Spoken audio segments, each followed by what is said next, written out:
So I think when you think about pipeline management, I think there's a lot of misunderstandings of what that means. And here's a simple analogy to think about pipeline management. There's not a person on the planet, except maybe the lactose intolerant folks, who doesn't understand how to review the freshness of milk. We've all done it.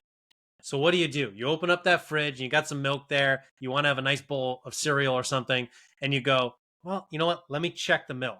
So the first thing you look at is a sell by date, because that gives you a general barometer of like, how old is this thing? Because I may not remember when I bought it. So you first check that. Secondarily, you know where to look because you've done it before. So you go, okay, somewhere in the top of the rim, there's going to be a date. I'm going to go look for that. And then lastly, you do a quick inspection before you waste a whole bowl of cereal. You open the top and you do the sniff test to go, does this thing smell okay?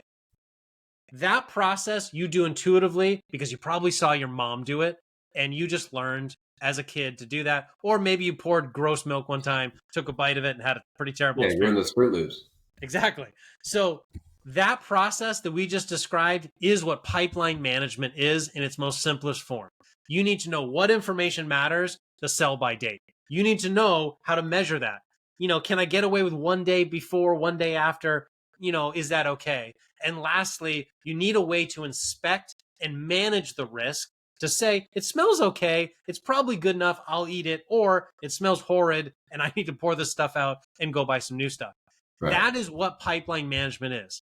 The problem that organizations have is that medic or sales methodologies or any of the things they do not do any of those things. And maybe the secondary danger is at your organization, you think your people know how to do the milk test and they don't. Oh, they're ruining their Fruit Loops. So you've got rotten milk in your pipeline and you don't even know it. Yeah, you're ruining those Fruit Loops. Don't ruin the Fruit Loops. They're precious.